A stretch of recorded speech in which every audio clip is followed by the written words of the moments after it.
হয়েছে মাত্র 3 দিন, এর মধ্যে বউকে ডিভোর্স দিয়ে মোটর সাইকেলের সাথে বিয়ে দিয়ে দিচ্ছে গ্রামবাসী এবং শ্বশুর বাড়ির আত্মীয় স্বজন। এই নিয়ে থাকছে বিস্তারিত। প্রিয় দর্শক, ভিডিওটাকে শেয়ার করুন, তারপর ভিডিওটা দেখুন। আচ্ছা ভাই, মূলত কাহিনীটা কি একটু আমাদেরকে একটু ক্লিয়ার করে একটু বলেন ভাই। ভাই আমার বিয়ার সময় কইছে মোটরসাইকেল দিব একটা উপহার। হ্যাঁ হ্যাঁ হ্যাঁ। পরে বিয়ার 3 দিন হয়েছে ফেরানো না রাখছি দেয় না। পরে হ্যাঁ কথা কইছিলাম কয়েকটা, পরে আমার বলে গাড়ি লাগে বেড়ে গাড়ির সাথে আপনাকে বিয়া দিয়ে দিব ভাই কারণ হ্যাঁ। কথাই কইছে না, বিয়া করছে 3 দিন 2 দিনে মারিয়াছে ছেলেরে।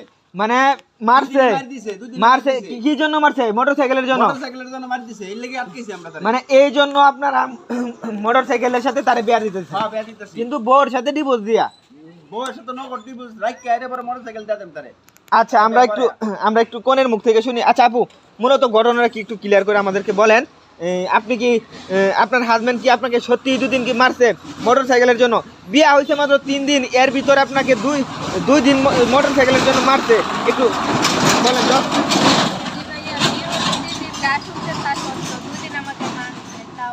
মানে খুব ভাবে মারছে, খুব গালিগালাজ কাটছে এই বাইকের জন্য। তো আজকে আসছিলাম ফেরানো, তো যে আমার গার্জিয়ান আছে ওরা মানে তাকে বলতেছে তার সাথে ডিভোর্স দিয়ে বাইকের সাথে তাকে দিয়ে দিবে।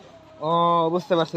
আচ্ছা ভাই, আপনি মোটর সাইকেলের জন্য আপনার বউয়ের গায়ে হাত তুলছেন, বিষয়টা কিরকম হয়ে গেল না? আগে কইছে দিব ভাই, পরে দেন। মানে আগে কথা ছিল যে আপনাকে একটা বাইক দিবে তারা, বিয়ার দিন কিন্তু বিয়ার দিন তারা বাইক দেয় নাই। এই কারণে আপনি বিয়া করার পর বউকে 2 দিন মারছেন। এখন শ্বশুর বাড়িতে আসছেন ফিরানায়র ভাঙ্গার জন্য, তখন তারা আপনাকে বাইকের সাথে বাইন্ধা দিছে। আচ্ছা ভাই, বাইকটা কি তারা দেয়ালি বাইন? হ্যাঁ বাইকে কে দে দে, বাইক কিনে আনছি আজকে নগদ। মানে নতুন বাইক কিনে আনছেন? কিনে আনছি 3.5 লাখ টাকা দা। হ্যাঁ, এখন আজকে বাইক কথা দেন, মানে 2 বছর রাখকে দেন। মানে ডিভোর্স রাইখা বাইক দিয়ে দিবেন? বাইক দে দেন। আচ্ছা, এটা ভালো হইব, খারাপ হইতো না। আচ্ছা ভাই, ভালো হইতো না ভাই, শুনুন 5 লক্ষ টাকা কাবিন আছিন, কাবিনের টাকাটা দেয়া দিব। দেয়া দিলে 3.5 লাখ টাকা বাইক কিনছি না, আর 1.5 লাখ টাকা আমরা থাকবো।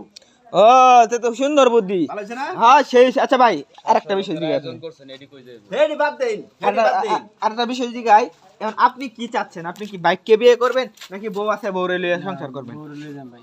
বউরে লইয়া দেবেন মানে এখন ফান্দে পড়ছেন, এই জন্য আপনি মানে বাসনের লাগে বউরে লইয়া দেবার চাইতেছেন নাকি কইন আপনারা? দিতাম না, চেয়ারম্যান নম্বর আইবো, আইলে হেরার লাগে টিপস হই দেয়া রে পরে বউ লয়ে যাব, বউ নেরে পরে আবার মারতো। বাপ মারে খবর দিছি, বাপ মা আইওক চেয়ারম্যান নম্বর আইলে পরে দেম, এর আগে দিতাছি না তো। এটাই ভালো হইব। আচ্ছা ভাই, আরেকটা বিষয়টা হচ্ছে যৌতুক নেওয়া এবং দেওয়া সমান অপরাধ, এটা তো জানেন আপনি।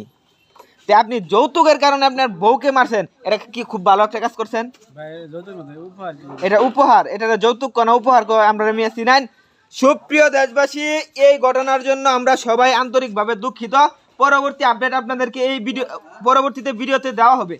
তো ভিডিওটা শেয়ার করে রাখুন যাতে পরবর্তী ভিডিও আপনারা পান। সকলে ভালো থাকবেন, সুস্থ থাকবেন, যৌতুক থেকে বিরত থাকবেন। ধন্যবাদ।